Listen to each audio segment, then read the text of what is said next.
Wakil Presiden Republik Indonesia ke-10 dan 12, Jusuf Kalla atau JK menegaskan, partai politik yang menjadi oposisi adalah kecelakaan.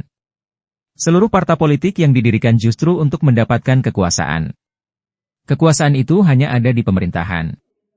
Menurut saya, oposisi itu kecelakaan, sehingga tidak ada partai yang didirikan mau jadi oposisi, kata JK yang menjadi pembicara di forum intelektual, mengokohkan kembali perjuangan Partai UMNO di Hotel Seri Pasifik, Senin, 29 Juli 2024, malam. Olehnya itu, dalam forum yang diselenggarakan oleh Akademi Kepemimpinan Malaysia ini, JK tak menampik fenomena partai menjadi pragmatis lalu bergabung dengan pemerintah setelah pemilihan umum, pemilu. Kondisi tersebut pernah dirasakan JK saat terpilih menjadi wakil presiden padahal tidak maju dari perwakilan partainya. Saya pernah menjadi wapres dan tidak didukung Partai Golkar namun di tengah perjalanan gabung ke pemerintahan, ungkap JK. Bagi JK, fenomena tersebut biasa dalam dunia politik. Apalagi selama ini Golkar memiliki culture sebagai partai di pemerintahan dan tidak terbiasa menjadi oposisi. Kondisi tersebut terbangun lebih dari 30 tahun saat Soeharto menjadi penguasa. Culture Golkar begitu. 30-an tahun berada di pemerintahan sehingga mungkin awalnya pembangkang, oposisi, tapi di pertengahan bisa saja bergabung dengan pemerintah, kata mantan Ketua Umum Golkar tersebut. Kalaupun sebuah partai menjadi oposisi, lanjut JK, maka harus menjadi oposisi yang baik. Ia mencontohkan PDI Perjuangan pimpinan Megawati Soekarno Putri yang menjadi pemenang pemilu sejak tahun 2014. Saat jadi oposisi, PDIP sangat tegas dan punya program yang konkret dan mampu menyentuh pemilih kalangan bawah dan sangat populis, tambah JK lagi. Pada kesempatan sama, JK juga berbagi informasi agar partai tetap bisa menjadi partai pemenang. Menurutnya, sebuah partai jika berada di pemerintahan atau kubu pemenang, maka jalan untuk dipilih oleh rakyat akan terbuka lebar. Dengan catatan, pemerintahan tersebut ekonominya kuat dan berkembang serta kehidupan sosialnya berjalan baik.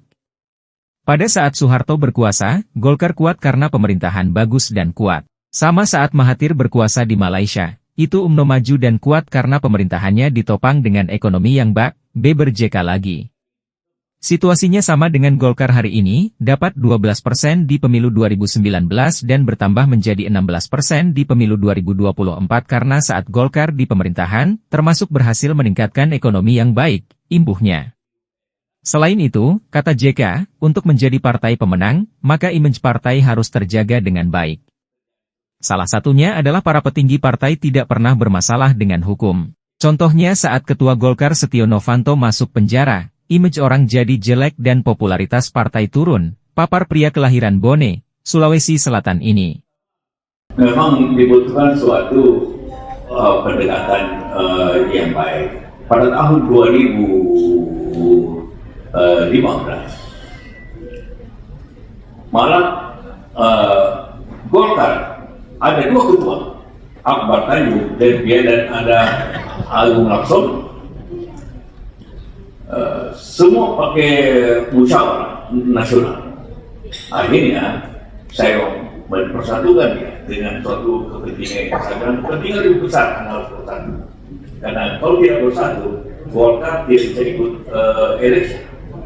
Mereka bersatu lagi, kemudian berkembang lagi. Jadi semuanya didasari pada kepentingan juga pada kepentingan ekonomi. Karena menjadi ketua partai, tak lagi kemudian menjadi menteri, itu juga di Indonesia, itu faktor ekonomi jadi kuat.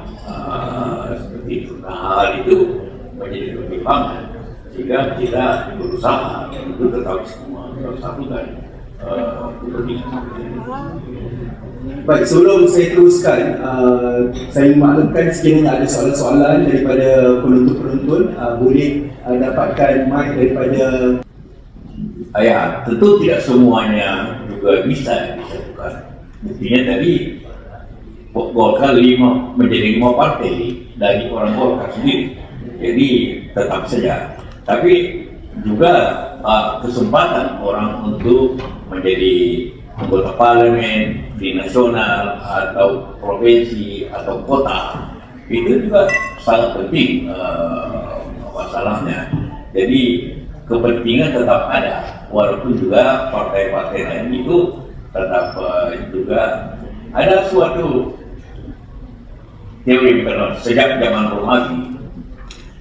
Kalau Anda ingin menang, maka bikinlah janji yang banyak.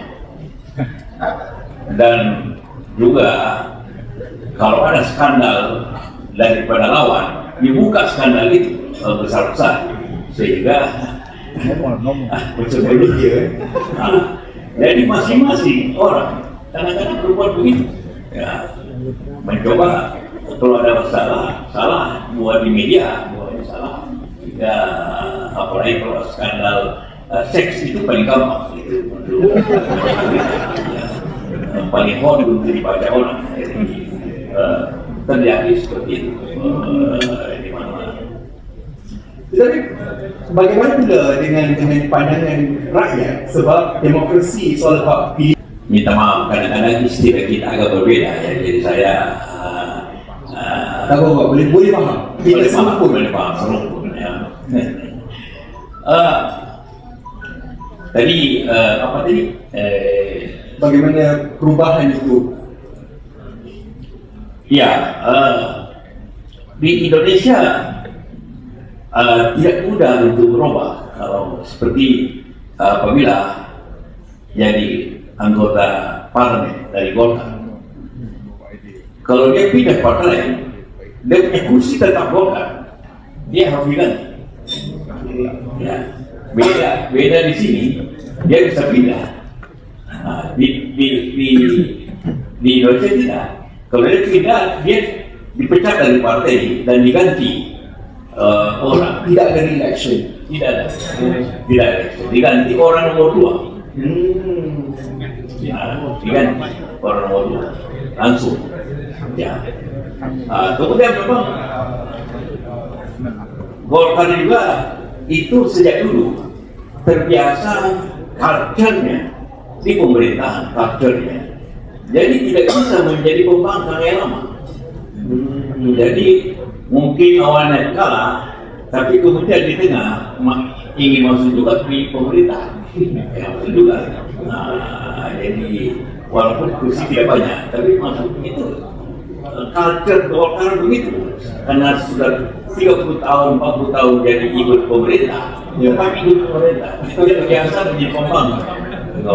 Tetapi bagaimana mau memilih kekuatan, Pak? Kalau berterusan menjadi kerajaan itu tidak mampu untuk memperbaiki partinya, dan kerana pada setengah analisa dia menganggap sekiranya seseorang itu menjadi pembangkang yang baik, dia mampu bersuara untuk memperjuangkan nasib rakyatnya, maka populariti parti itu akan lebih naik. Seperti mana 2018 ketika UMNO mula tewas buat pertama kali itu, UMNO menjadi pembangkang dan menjadi pembangkang yang sangat baik di dalam parlimen, sehingga populariti UMNO ketika itu meningkat dengan begitu hebat sekali. Tetapi apabila menyertai kerajaan, maka mulalah berbagai masalah, termasuk perpecahan dan isu persepsi rakyat. Jadi bagaimana kalau berterusan begini, Golkar boleh mendapat sokongan yang lebih besar dan menjadi super power mungkin dalam kembali dalam politik Indonesia? Memang parti yang besar untuk jadi pembangkang kemudian jadi pemerintah kadang-kadang sulit, karena orang jadi masih ada gampang elektronik sisa bukti jika kita orang dulu marah kenapa begini polisinya, terus dibawa masuk dia menjalankan polisi yang salah menurut dia. Orang gampang jejak digital itu terjadi seperti itu. Jadi dia popularitasnya menurut dia betul. Waktu orang bilang waktu pembangkang bilang begini, sekali bilang begini. Media ni gelap betul-betul kuat ni. Macam media yang berlaku Jadi itu soalnya, bagaimana Bapak melihat Golkar in the next 5-10 years dari sekarang? Adakah dengan strategi dan setup seperti yang ada sekarang ini, membuat kompromi dan terus bersama dengan kerajaan akan membina kekuatan, ataupun sekarang cukup 15-20% sokongan untuk kekal relevan dalam politik Indonesia? Ya, kalau 5 tahun yang akan datang itu pasti pemerintah Golkar dalam pemerintahan, dalam kerajaan, karena ikut dalam koalisi dengan Gerindra yang menang presiden, jadi tentu dia menjadi bagian dari pemerintah. Jadi kabinet itu pasti partai Golkar akan pada posisi yang baik karena dia masuk koalisi yang menang. Ya, betul. Kalau nak dibandingkan dengan UMNO sekarang, bagaimana pandangan Bapak? Adakah kita perlu bersama dalam kerajaan terus membuat political maneuver?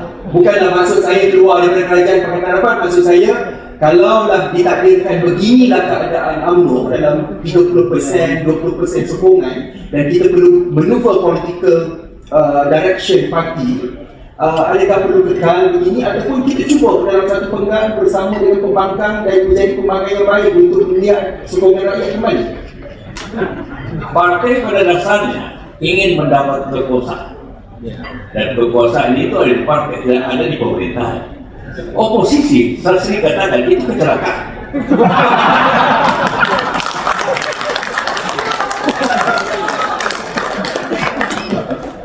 Tidak ada partai yang didirikan untuk di oposisi, tidak ada.